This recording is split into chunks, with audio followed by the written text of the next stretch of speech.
1 2 3 mic testing. So ವಿಡಿಯೋನ start ಮಾಡೋಣ. Actually Snapchat ಒಂದು ಇಂಟ್ರೆಸ್ಟಿಂಗ್ ಆ್ಯಪ್ ಐತಿ, ಬಟ್ ಭಾಳ ಜನ ಅದನ್ನ ಚಪ್ರಿ ಮಾಡಿಟ್ಟಾರ. ನೀವು ಇದೇ ಆ್ಯಪ್ನ ಯೂಸ್ ಮಾಡಿ ಸಿನಿಮೆಟಿಕ್ ವಿಡಿಯೋಸ್ ಕ್ರಿಯೇಟ್ ಮಾಡಬಹುದು ಅಂದ್ರೆ ನಂಬ್ತೀರಾ? ರೀಸೆಂಟ್ ಆಗಿ ನಾನು ಸ್ನ್ಯಾಪ್ಚಾಟ್ ಇನ್ನೂ ಒಂದಿಷ್ಟು ಫಿಲ್ಟರ್ಸ್ ಟ್ರೈ ಮಾಡತ್ತಿದ್ದೆ. ಅದ್ರೊಳಗೆ ಕೆಲವೊಂದಿಷ್ಟು ಫಿಲ್ಟರ್ಸ್ ನೋಡಿ ನನಗ ಶಾಕ್ ಆಗ್ಬಿಡ್ತು. ಸೊ ಇವತ್ತು ನಾನು ಅದೇ ಫಿಲ್ಟರ್ಸ್ ನ ಈ ವಿಡಿಯೋ ಒಳಗೆ ಯೂಸ್ ಮಾಡೋದು ಹೆಂಗೆ ಅಂತ ಹೇಳ್ತೀನಿ, ಅಂಡ್ ಯಾವ ಮಿಸ್ಟೇಕ್ಸ್ ನ ಅವಾಯ್ಡ್ ಮಾಡಬೇಕು ಅದನ್ನು ಕೂಡ ಹೇಳ್ತೀನಿ. ಸಿನಿಮೆಟಿಕ್ ಸ್ಟೈಲ್ ವಿಡಿಯೋಸ್ ಅಂದ್ರೆ ನಮ್ಮ ಹುಡುಗರು ಫಸ್ಟ್ ಥಿಂಕ್ ಮಾಡೋದು ಎಕ್ಸ್ಪೆನ್ಸಿವ್ ಕ್ಯಾಮ್ರಾ. ಹೌದು, ನೀವು ಅನ್ಕೊಂಡಿದ್ ಕರೆಕ್ಟ್ ಐತಿ, ಬಟ್ ಕ್ಯಾಮ್ರಾ ಐತಲ್ಲ ಅದು ಬರೀ ಕ್ವಾಲಿಟಿ ಕೊಡ್ತೈತಿ. ಮೂಡ್ ಕ್ರಿಯೇಟ್ ಮಾಡ್ಬೇಕಂದ್ರೆ lighting, frame, movement and correct visual effects, ಇದಕ್ಕೆಲ್ಲ ಸ್ನ್ಯಾಪ್ಚಾಟ್ ಸರ್ಪ್ರೈಸಿಂಗ್ಲಿ ಬಹಳ ಯೂಸ್ಫುಲ್ ಐತಿ. ಸ್ನ್ಯಾಪ್ಚಾಟ್ ಒಳಗ ಸಿನಿಮೆಟಿಕ್ ಅಂತ ಸರ್ಚ್ ಮಾಡಿದ್ರೆ different type of colour filters ನೋಡಕ್ ಸಿಗ್ತಾವು. ಎಲ್ಲಾನು ಸೇಮ್ ಇರಂಗಿಲ್ಲ. ಒಂದು ವಾರ್ಮ್ ಟೋನ್ ಇತ್ತಂದ್ರೆ ಇನ್ನೊಂದು ಕೋಲ್ಡ್ ಟೋನ್ ಇರ್ತೈತಿ. ನಾನು ಈ ಫಿಲ್ಟರ್ಸ್ ನ ಸನ್ಸೆಟ್ ಟೈಮ್ ಒಳಗ ಅಂಡ್ ಒಳ್ಳೊಳ್ಳೆ ನೇಚರ್ ಲೊಕೇಶನ್ಸ್ ಇರ್ತಾವಲ್ಲ ಅಲ್ಲೆಲ್ಲ ನಾನು ಈ ಫಿಲ್ಟರ್ಸ್ ಟ್ರೈ ಮಾಡಿ ನೋಡಿದೆ. ಭಾರಿ ಒಳ್ಳೊಳ್ಳೆ ರಿಸಲ್ಟ್ ಬಂತು. ನೀವು ಸ್ಕ್ರೀನ್ ಮೇಲೆ ನೋಡ್ಬೋದು.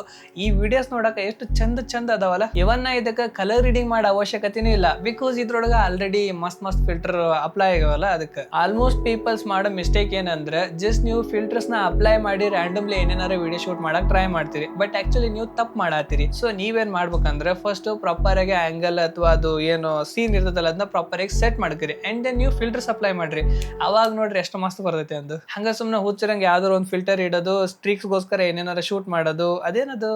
ನೆಕ್ಸ್ಟ್ ನಾ ಇನ್ನೊಂದು ನೋಡಾತಿದ್ದೆ, ಡಿಲೇ ಫಿಲ್ಟರ್ ಅಂತ ಐತಿ. ಇದು ಒಂಥರ ಗ್ಲಿಚ್ ಇಫೆಕ್ಟ್ ಅಂತ ಅನ್ಕೊಂಡಿದ್ದೆ, ಆದ್ರೆ ಇದನ್ನ ಡಿಫ್ರೆಂಟ್ ಆಗಿ ಟ್ರೈ ಮಾಡಿ ನೋಡ್ದಾಗ ಗೊತ್ತಾಯ್ತು ಇದು ಇಫೆಕ್ಟ್ ಅಲ್ಲ, ಮೋಷನ್ ಅನ್ನ ಫೀಲ್ ಮಾಡಿಸುವಂತ ಒಂದು ಕ್ರಿಯೇಟಿವ್ ಟೂಲ್ ಅಂತ. ಈ ಫಿಲ್ಟರ್ ಯೂಸ್ ಮಾಡೋದ್ರಿಂದ ಕ್ಯಾರೆಕ್ಟರ್ ಕನ್ಫ್ಯೂಸ್ ಐತಿ ಅಂಡ್ ಓವರ್ ಥಿಂಕ್ ಮಾಡೋದೈತಿ ಅನ್ನೋ ತರ ಫೀಲ್ ಕೊಡ್ತೈತಿ. ಈ ಫಿಲ್ಟರ್ ಯೂಸ್ ಮಾಡ್ಬೇಕಂದ್ರೆ ನೀವು ಒಂದು ಟ್ರೈಪಾಡ್ ಯೂಸ್ ಮಾಡೋದು ಬಹಳ ಇಂಪಾರ್ಟೆಂಟ್. ಯಾಕಂದ್ರೆ ಈ ಫಿಲ್ಟರ್ ಅಪ್ಲೈ ಮಾಡಿದಾಗ ಜಸ್ಟ್ ನೀವು ಹಿಂಗ್ ಸ್ವಲ್ಪ ಹ್ಯಾಂಡ್ ಶೇಕ್ ಮಾಡಿದ್ರು ಕೂಡ ಅದು ಫುಲ್ ವಿಡಿಯೋ ಒಳಗಿರೋದು ಎಲ್ಲಾನು ಮೋಷನ್ ಆಗತ್ ಬಿಡ್ತೈತಿ.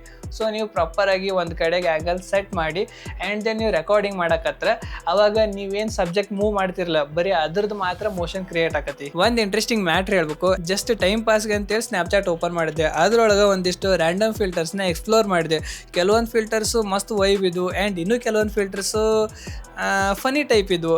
ಸೊ ಇದೆಲ್ಲ ನೋಡಿದಾಗ ಯಾಕೆ ಈ ಫಿಲ್ಟರ್ಸ್ನ ನಮ್ಮ ಸಬ್ಸ್ಕ್ರೈಬರ್ಸ್ಗೆ ಶೇರ್ ಮಾಡಬಾರ್ದು ಅಂತ ಹೇಳಿ ಈ ಒಂದು ವಿಡಿಯೋ ಮಾಡತ್ತ ನೋಡ್ರಿಪ್ಪ. ಸೊ ಇವಾಗ ಇಲ್ಲಿವರೆಗೂ ವಿಡಿಯೋ ನೋಡಿದ್ಮೇಲೆ ಜಸ್ಟ್ ಒಂದು ಫಿಲ್ಟರ್ ಹಾಕಿದ್ರೆ ಸಾಕು ಮಸ್ತ್ ವಿಡಿಯೋಸ್ ಮಾಡ್ಬೋದು ಅಂತ ಅನ್ಕೊಂಡಿರ್ತೀರಿ, ಬಟ್ ನಿಜ ಹೇಳ್ಬೇಕಂದ್ರೆ ಸಿನಿಮೆಟಿಕ್ ಲುಕ್ ಬರೋದು ಫಿಲ್ಟರ್ಸ್ ಇಂದ ಅಲ್ಲ. ಆಲ್ಮೋಸ್ಟ್ ಎಲ್ಲಾ ಬಿಗ್ನರ್ಸ್ ಮಿಸ್ ಮಾಡುವಂತ 3 ಇಂಪಾರ್ಟೆಂಟ್ ಥಿಂಗ್ಸ್ ಹೇಳ್ತಾ ನೋಡ್ರಿ. ವರ್ಲ್ಡ್ ಒಳಗಿರೋ ಎಷ್ಟೇ ಬೆಸ್ಟ್ ಫಿಲ್ಟರ್ ಯೂಸ್ ಮಾಡಿದ್ರು ಕೂಡ ಫ್ರೇಮ್ ಕರೆಕ್ಟ್ ಇಲ್ಲ, ಕ್ಯಾಮ್ರಾ ಆಂಗಲ್ ಕರೆಕ್ಟ್ ಇಲ್ಲ ಅಂಡ್ ವಿಡಿಯೋನ ಶೀಕಿ ಮಾಡಿದ್ರಿ ಅಂದ್ರೆ ಆ ವಿಡಿಯೋ ಚೆನ್ನಾಗಿ ಬರಕ್ ಸಾಧ್ಯನೇ ಇಲ್ಲ. ನಾನು ಸ್ನ್ಯಾಪ್ಚಾಟ್ ಒಳಗೆ ವಿಡಿಯೋಸ್ ರೆಕಾರ್ಡಿಂಗ್ ಮಾಡ್ಬೇಕಾದ್ರೆ ಯೂಶುವಲಿ ಸಿಂಪಲ್ ಆಗಿ ಫಾಲೋ ಮಾಡೋದು ಏನಂದ್ರೆ natural light and proper composition